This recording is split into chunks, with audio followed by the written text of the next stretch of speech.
오늘 부족한 저를 초청해 주셔서 말씀을 또 선교 보고를 또 할 수 있는 기회를 주시 우리 담임 목사님과 우리 장로님들 모든 성도님들께 진심으로 감사를 드립니다.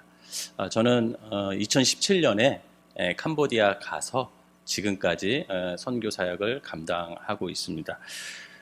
오늘 어떤 말씀을 전할까 하다가 오늘 본문 말씀이 좀 떠올랐어요. 여러분 성경을 그냥 이렇게 펴놓으세요. 마가복음 한 5장을 이렇게 좀 펴놓으시면 좋겠습니다.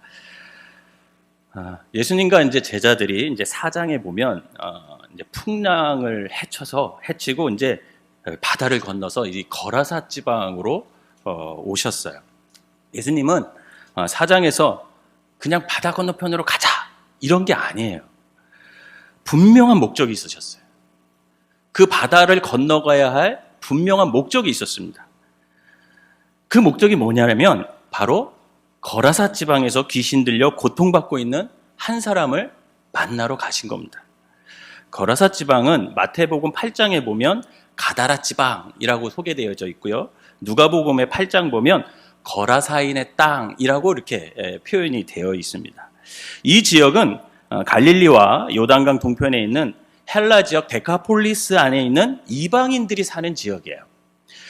이들을 이방인이라고 추측할 수 있는 근거는 그들이 유대인들이 부정하다고 여기는 그 돼지를 사육하는 것을 보면 그 지역 사람들이 이방인이다라는 것을 우리가 추측할 수 있는 거죠. 즉 주님은 유대인이 사는 지역에서만 복음을 전한 것이 아니라 이방인이 사는 곳이라도 거기에 구원받을 영혼이 있다면 기꺼이 4년 동안 사역하시면서 찾아가셨다라는 것을 이 본문을 통해서 우리가 알 수가 있습니다. 그러면 이 더러운 귀신 들린 사람이 예수님을 만났는데 그 더러운 귀신 들린 사람이 머물던 곳이 어디냐는 거죠. 여러분 2절을 한번 같이 읽어볼까요? 오늘 본문 5장 2절 한번 읽어보겠습니다. 시작. 배에서 나오심에 곧 더러운 귀신 들린 사람이 무덤 사이에서 나와 예수를 만나니라. 성경은 이렇게 기록하고 있어요. 여러분 이 귀신 들린 사람이 어디에 있어요? 무덤 사이에 있어요. 무덤 사이.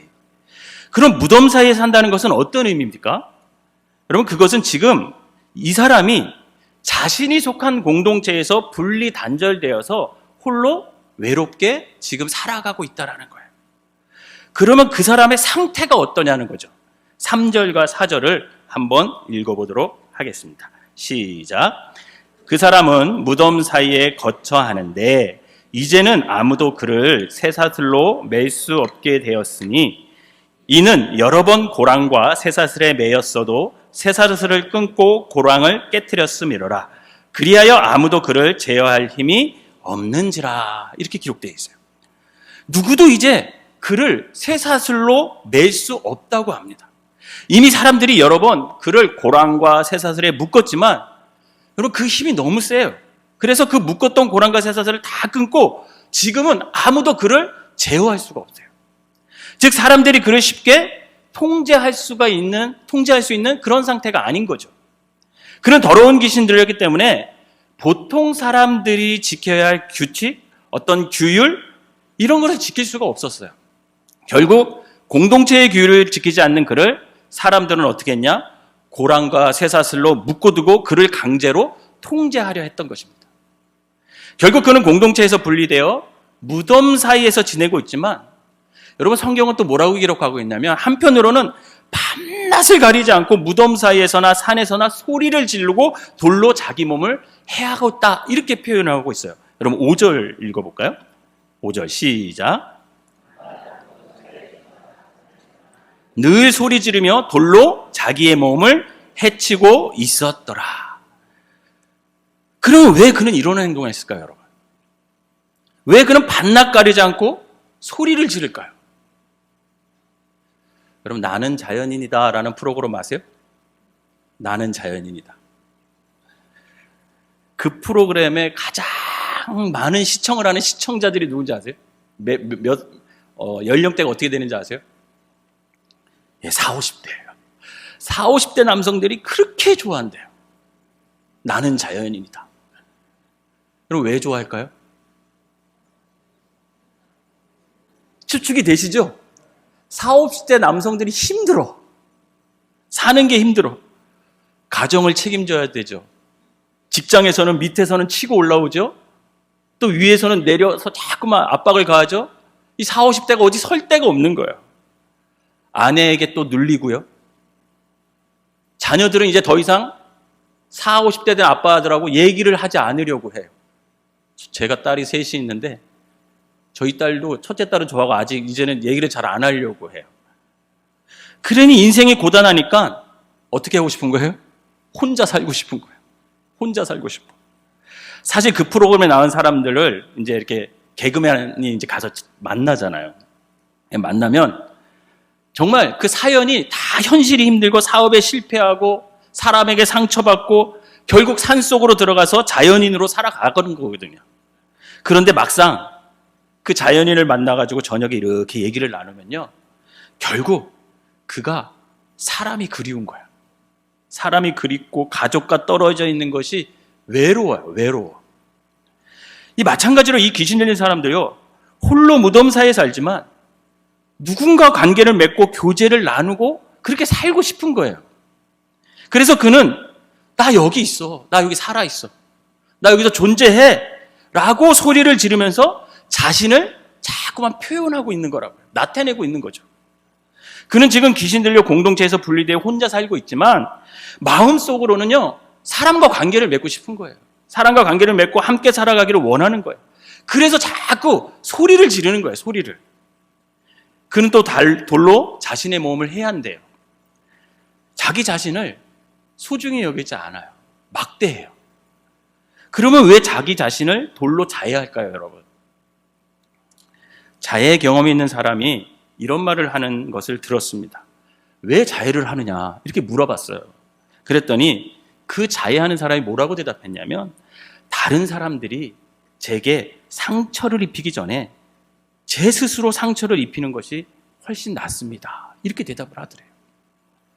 여러분, 어떤 사람들은요, 자신에게 스스로 상처를 입히는 것이 자기 자신을 느낄 수 있는, 존재감을 느낄 수 있는 유일한 방법이 될 수도 있다라는 거예요.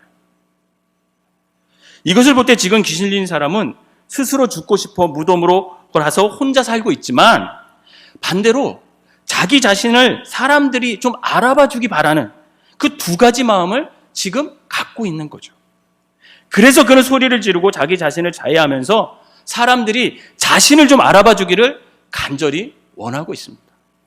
그런데 그가 누구를 만납니까? 예수님을 만나요. 예수님을 보고 달려와서 엎드려 절을 합니다. 6절을 읽어볼까요? 6절 시작. 그가 멀리서 예수를 보고 달려와 절하며. 여기서 절을 했다라는 것은 이 귀신 들린 사람이 예수님을 하나님의 아들로 인정을 하고 있다라는 거예요. 여러분, 마가복음을 1장부터 쭉 읽어보면요, 사람들은요, 예수님이 하나님의 아들 구세주라는 걸 잘 몰라. 그런데 유일하게 알아보는 사람들이 있어요. 귀신 들린 사람들은 알아봐요. 다 이상해요.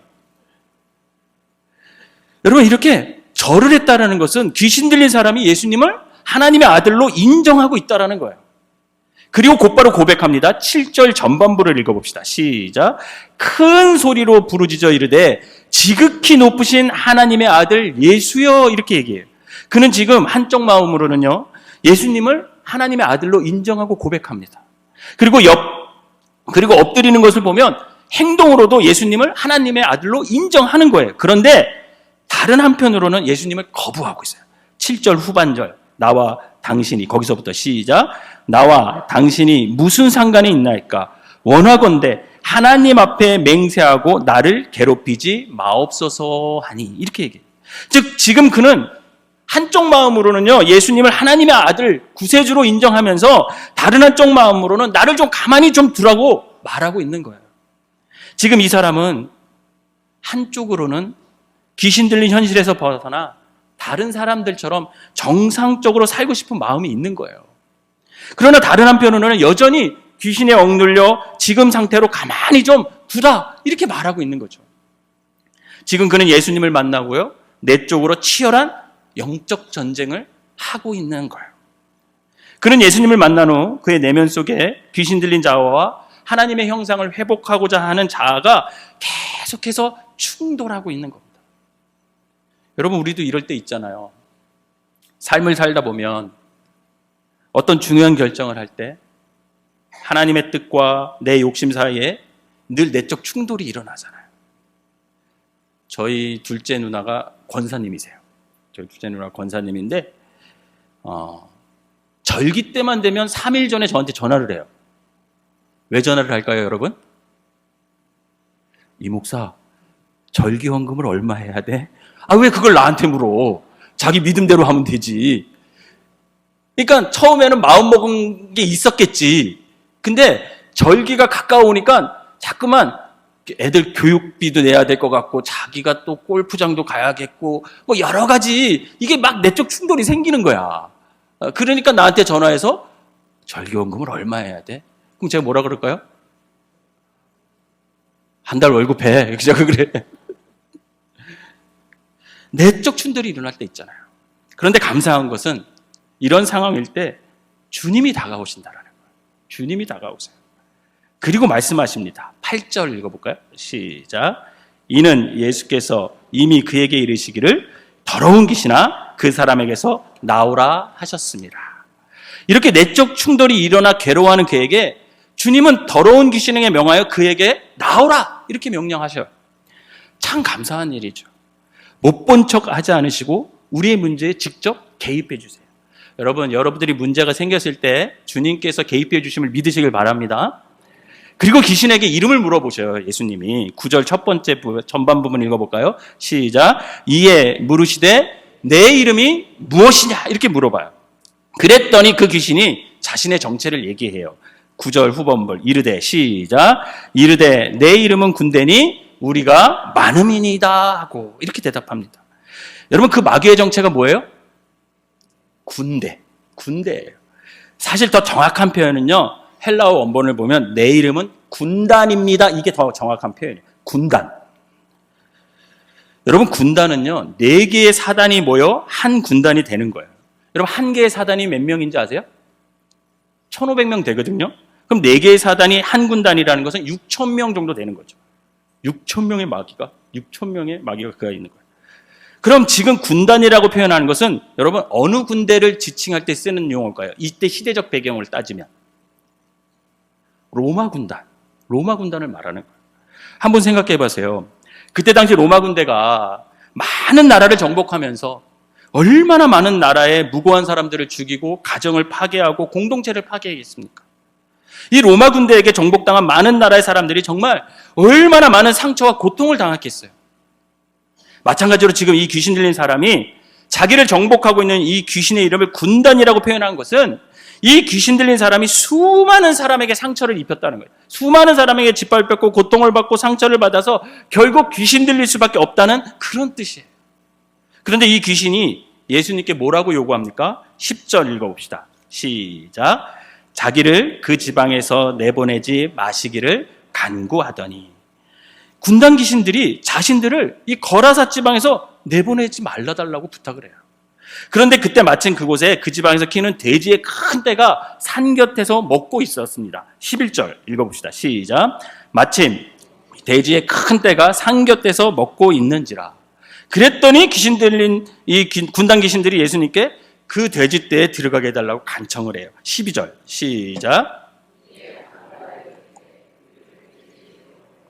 들어가게 하소서 하니 그랬더니 예수님께서 어떻게 하십니까? 13절을 읽어볼까요? 시작. 허락하신데 더러운 귀신들이 나와서 돼지들에게 들어가매 거의 2,000마리 되는 떼가 바다로 향하여 비탈로 내리달아 바다에서 몰살하거늘. 즉 예수님께서 군단 귀신들의 간청을 들으셨고 2,000마리라는 돼지떼가 2,000마리가 되는 돼지떼에 귀신들이 들어갔고 그 2,000마리라는 돼지떼들이 바다를 향하여 어떻게 됐습니까? 다 빠져 죽었어요. 그랬더니 돼지를 치는 자들이 도망하여서 자신들이 목격한 모든 사건들을 마을 사람들에게 얘기합니다. 그리고 마을 사람들은 어떻게 된 일인지 현장으로 막 달려와요. 14절 읽어봅시다. 시작. 치던 자들이 도망하여 읍내와 여러 마을에 말하니 사람들이 어떻게 되었는지를 보러 와서. 그런데 현장에 도착한 마을 사람들이 목격한 장면이 있어요. 그게 15절이에요. 읽어봅시다. 시작. 예수께서 이르러 그 귀신 들렸던 자, 곧 군대 귀신 짚혔던 자가 옷을 입고 정신이 온전하여 앉은 것을 보고 두려워하느라. 이 군당 귀신 들린 자가 예수님과 함께 옷을 입었어요. 이 옷을 입었다는 것은 정상으로 돌아왔다는, 그전에 옷 벗고 막 돌아다녔겠죠. 옷 입고 정신이 온전히 앉아있는 것을 보고 마을 사람들이 놀란 거예요. 그랬더니 귀신에서 해방되어 온 온전한 자아를 찾은 그 사람이 자기에게 일어난 이 변화에 대해서 마을 사람들에게 막 간증을 해요. 막 얘기를 해요. 그리고 대지를 치던 자들도 자기가 목격한 일들을 마을 사람들에게 막 그대로 설명을 합니다. 16절 읽어봅시다. 시작. 이에 귀신 들렸던 자가 당한 것과 대지의 일을 본 자들이 그들에게 알림해. 이 설명을 다 들은 마을 사람들이 어떤 반응을 했을까요, 여러분? 17절이에요. 시작. 그들이 예수께 그 지방에서 떠나시기를 간구하니라. 여러분, 마을 사람들이 예수님을 자신들의 마을에서 어떻게 했다고요? 떠나달라고 간청했대요. 그러면 왜 마을 사람들은 예수님께서 자신들의 마을을 좀 떠나달라고 얘기했을까요? 이유는 간단합니다. 그들은 지금 자신들의 재산과 관습을 무너뜨리고 있는 구원자는 원치 않는 거예요. 그들은 지금 구원받는 것보다 자신들의 재산이 더 소중한 거예요. 이렇게 자신들의 재산이 더 소중하기 때문에 하나님의 아들 구세주 예수님은 지금 그 사람들에게는 필요하지 않은 겁니다. 계속 예수님이 자신들의 마을에 있으면 어떤 일이 계속 일어나요? 지금 이와 같은 일이 계속 그 마을을 떠나오셨던 것으로 되돌아가십니다. 그랬더니 귀신의 노임을 받은 사람이 예수님을 따라가려고 해요. 18절 한번 읽어볼까요? 시작. 예수께서 배에 오르실 때에 귀신 들렸던 사람이 함께 있기를 간구하였으나, 그랬더니 예수님께서 이렇게 말씀하세요. 19절 시작. 허락하지 아니하시고 그에게 이르시되 집으로 돌아가 주께서 내게 어떻게 큰 일을 행하사 너를 불쌍히 여기신 것을 내 가족에게 알리라 하시니. 아멘. 예수님께서 그에게 집으로 돌아가서 예수님께서 너에게 하신 이 큰 일, 그리고 예수님께서 너를 불쌍히 여기고 구원해 준 것을 너희 가족들에게 먼저 알리라는 거예요. 그동안 가족들과 분리 단절되어 혼자 살아온 그를 예수님은 가족들에게 돌려보냄으로써 가족들과의 관계를 먼저 회복할 것을 명하십니다. 그는 예수님의 말씀에 순종해서 가족뿐만 아니라 그 지역, 데카폴리스 지역에 예수님께서 행하셨던 큰 일들을 전파하면서 그 지역의 복음 전파자의 사명을 감당하게 돼요. 그리고 그에게 예수님의 소식을 들은 마을 사람들은 굉장히 다 놀라움을 금치 못하죠. 비록 그는 예수님과 함께하지는 못했지만 자신이 살던 지역에 자신이 체험한, 자신이 경험한 예수님을 전파하면서 복음 전도자의 사명을 감당하는 것을 볼 수가 있습니다. 저는 오늘 본문을 보면서 한 가지 궁금한 것이 생겼어요. 그것은 뭐냐면, 왜 예수님은 굳이 풍랑을 이는 그 바다를 지나서 유대 땅도 아니에요. 유대 땅도 아닌 이방인 땅, 거라사 지방까지 가서 왜 귀신 들린 그 사람을 고쳐줬냐라는 거예요. 여러분, 왜 그러셨을까요? 아직 이때는요, 이방인에게 복음을 전할 때가 아니에요. 먼저 유대인에게 복음을 전할 때거든요. 그런데 이방인의 땅에서 이방인이 귀신 들렸는데 굳이 안 가도 되는 그것을 4장에 보면요, 예수님이 하루 종일 일하세요. 되게 피곤하세요. 근데 잠도 안 주무시고 쉬지도 않으시고 그 밤에 풍랑을 듣고 폭풍을 가로질러서 죽을 고비를 넘기면서 그 갈릴리 호수를 지나서 왜 거기까지 가셔서 그 귀신 들린 사람을 고쳐주셨을까? 여러분, 이유는 하나밖에 없어요. 19절 다시 한번 천천히 읽어보겠습니다. 시작. 허락하지 아니하시고 그에게 이르시되 집으로 돌아가 주께서 내게 어떻게 큰 일을 행하사 너를 불쌍히 여기신 것을 내 가족에게 알리라 하시니. 아멘. 즉 예수님께서 그 사람을 불쌍히 여기신 거예요. 너를 불쌍히 여기신 거예요. 예수님은 그 군당 귀신 들린 이방인이 무덤 사이에서 홀로 부르짖으면서 자신의 몸을 자해하고 살아가는 삶이 너무 불쌍했던 거예요. 여러분, 한번 생각해 보세요. 그는 귀신 들려서요, 가족과 그의 공동체에서 쫓겨났어요. 그래서 어디서 삽니까? 무덤 사이에서 산대요. 여러분, 무덤이 어떤 곳이에요? 희망이 없는 곳이에요. 죽음만 가득한 장소입니다. 그리고 쇠고랑과 쇠사슬에 묶여 살던 인생이, 여러분은 무덤에서 살 수 있으세요? 묶인 채로 살 수 있으세요? 그는 외로움에 밤새 부르짖고 누군가의 관심을 받으려고 자신의 몸을 학대하던 사람이에요. 너무 불쌍한 사람 아닌가요? 예수님은 갈릴리 호수 건너편에서 멀리 계셨어요. 멀리 계셨지만 그 귀신 들린 그 사람의 울부짖음과 고통을 다 알고 보고 계시다라. 여러분들의 아픈 고통, 주님이 다 보고 계심을 믿으시길 바랍니다. 예수님께서 바다 건너편에서 보니까 그 귀신 들린 사람이 너무 불쌍한 거예요. 그래서 그 밤에 쉬지도 않고 그 풍랑을 헤치고 목숨이 위험함에도 불구하고 바람과 폭풍을 뜯고 그를 찾아오셔서 귀신을 내쫓으시고 구원해 주신 거죠. 그런데 가까이 했던 그 거라사 지역의 사람들은요, 그를 불쌍히 여기지 않았습니다. 만약 그를 불쌍히 여겼다면 돼지 2,000마리가 죽을지언정 그 귀신 들린 사람이 온전해졌다면 어떻게 해야 돼요? 함께 기뻐해야 되죠. 함께 기뻐해야 되죠. 그런데 그들은 기뻐했다는 말이 성경에 안 나와요. 오히려 자신들의 재산, 그 돼지들을 더 소중히 여겨서 또 그런 일이 일어나면 어떡하지? 라고 생각해서 더 많은 재산을 잃을까 봐 예수님을 자신들의 마을에서 떠나달라고 부탁을 합니다. 그 마을 사람들은요, 한 영혼에 대한 불쌍히 여기는 마음이 없기 때문에 귀신에 해방되어 하나님의 형상을 회복한 그와 함께 기뻐하는 것이 아니라 자신들의 재산이 피해본 것을 더 크게 받아들여서 지금 예수님을 배척하고 있는 거예요. 지금 그들의 한 영혼의 구원보다 2,000마리 돼지가 더 소중했다라는 거예요. 사랑하는 여러분, 이 시대에 우리 그리스도인들이 가장 회복해야 될 마음이 뭘까? 저는 불쌍히 여길 만한 자를 불쌍히 여기는 마음, 그게 우리 그리스도인들이 회복해야 될 마음이 아닐까라고 생각합니다. 만약 그리스도인들이 그 불쌍히 여길 만한 상황과 불쌍히 여길 만한 사람 앞에서 불쌍히 여기지 않고 손해를 계산하고 이익을 계산하고 있다면 여러분, 우리는 그리스도인이 아닙니다. 우리 그리스도인들은 마땅히 불쌍한 자를 불쌍히 여겨 그들을 돕는 사마리아인의 마음이 있어야 한다는 거예요. 그 사마리아의 마음이 없다면 아무리 제사장 일을 감당한다 해도, 아무리 레위인과 같이 성전에서 일하는 사람일지라도 우리는 그 누구의 이웃도 될 수가 없습니다. 그래서 우리에게는 불쌍히 여기는 마음이 필요한 거죠. 이 마음이 없다면 우리는 차가운 그리스도인, 생명력이 없는 그리스도인, 사랑이 없는 그리스도인 밖에 될 수가 없는 거죠. 그렇게 된다면 과연 우리를 누가 참된 그리스도인, 예수님을 따르는 사람이라고 부르겠습니까? 선교는 어려운 게 아니에요. 저는 선교에 있어서 되게 행복하게 살고 있어요. 근데 교회에 오면 성도님들이 항상 저에게 물어봐요. 아우, 너무 힘들어서 어떻게 해요? 아우, 너무나 양심에 찔려요. 저는 되게 행복하게 잘 살고 있거든요. 캄보디아라는 곳에서.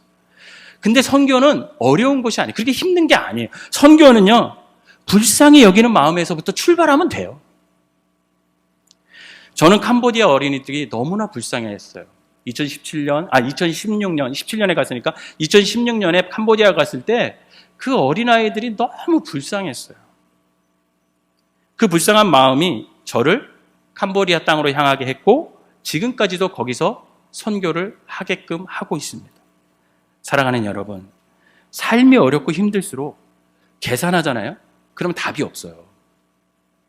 그러나 삶이 어렵고 힘들수록 서로를 불쌍히 여기며 긍휼히 여긴다면요, 거기에 답이 있고요, 길이 있고 기적이 있고 사랑이 회복되어서 하나님의 형상이 회복되고 공동체가 살아나게 된다는 것을 여러분 믿으시기를 바랍니다. 우리 옆 사람한테 이렇게 인사합시다.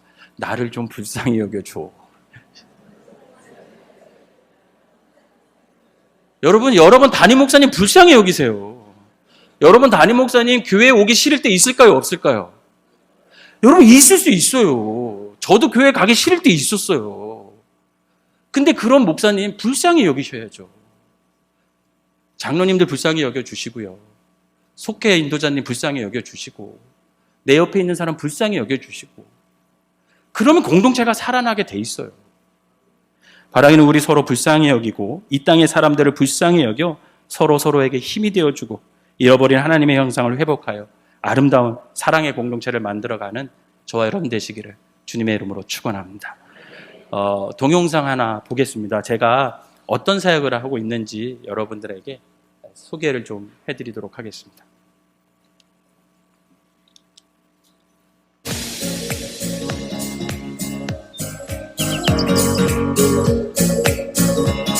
(2023년) 제가 선교했던 내용들입니다.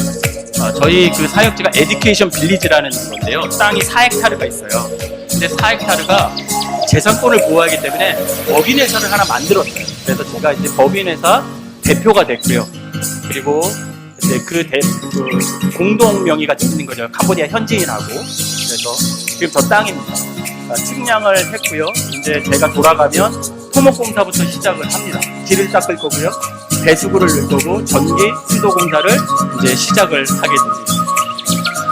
저기에서 결국은 저렇게 만들어서 스포츠 교육과 학교, 학원 이런 것들을 통해서 아이들을 전도하고 가르치고 거기서 이제 자립할 수 있는 구조를 만들어내게 될 겁니다.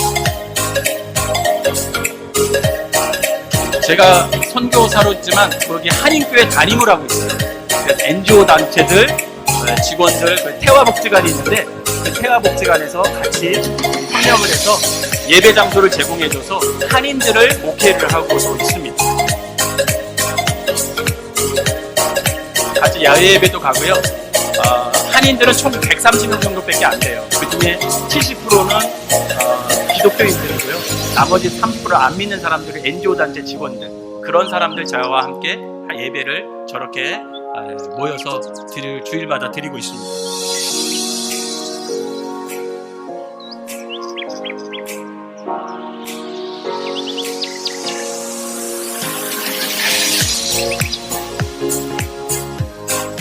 또 단기팀들이 오면 제가 단기팀들 코디네이션을 해서 현직 감리교회가 18교회가 있는데 그 교회로 연결시켜줘서 그 교회가 지역사회에서 영향력을 좀 강화시키는 그런 단기 선교를 합니다.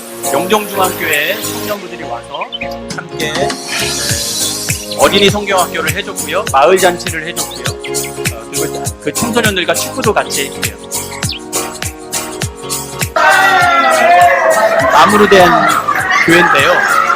엄청 덥습니다. 근데 풍선 하나만 있어도 아이들은 너무나 좋아하는.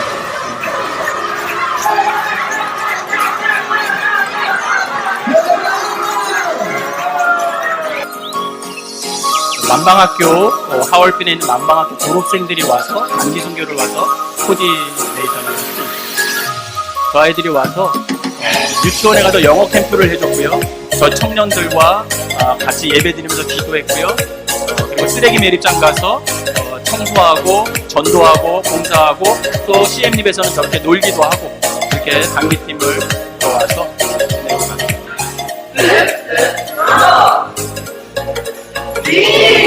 가르칠 거 연습하는 겁니다.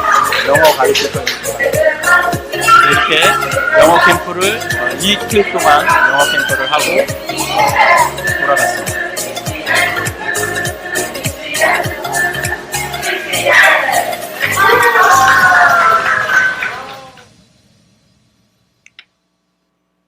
그리고 MCC라는 것은 캄보디아 현지 감리교회를 말하는 거예요. 거기와 협력 사역을 같이 하고 있습니다. 이번에 대림교회에서 서울 남년의 대림교회에서 청소년 축구 대회를 후원해 주셔서 같이 청소년 축구 대회를 하고 저녁에는 낮에는 축구를 하고요. 저녁에는 집회를 해요.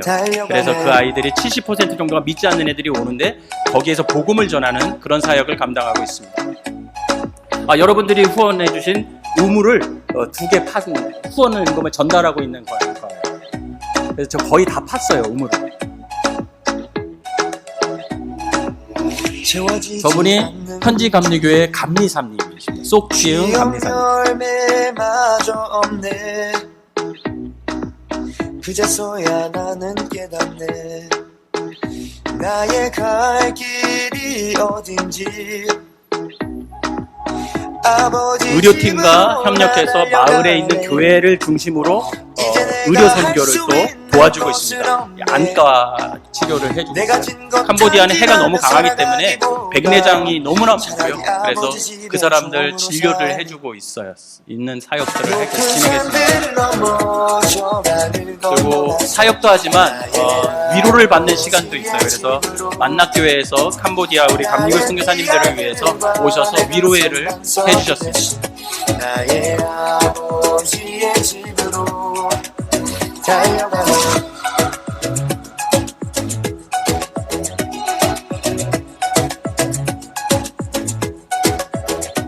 그리고 제가 스포츠 선교도 같이 하고 있기 때문에 캄보디아에서 스포츠 선교하시는 분들이 오셔서 저희 땅에 와서 기도해 주셨어요. 아들이라 불릴 수 없는 종들의 하나로 보소서. 저 멀리 아버지 눈 마주치네. 제가 또 선교사이기도 하지만 강파 한인에 한 130명 되는 한인들이 있거든요. 거기 수석 부회장이에요. 그래서 내년에는 제가 이제 회장이 됩니다. 제가 선교사임에도 불구하고 한인 회장을 하는 이유는 이번에 코로나를 지나면서 굉장히 한인들이 어려웠어요. 그래서 그때 그때 뭐 키트 이런 거를 제가 우리 화성교에서 한 500만 원을 지원을 해줘서 다 도와줬거든요. 그 이후로 한인회를 하게 됐고요. 그래서 어린이날에 아이들에게 피자 쿠폰도 전달하고요. 어른들에게 식사도 대접하고 이런 한인회 활동도 제가 하고 있습니다. 그래서 안 믿는 한인들이 제 선교를 위해서 많이 도와주세요. 같이 협력해서 선교를 하고 있습니다. 높은 산들 넘어 저 강을 건너갔어. 나의 아버지의 집으로. 저 다자회를 통해서 수익금을 얻어서요.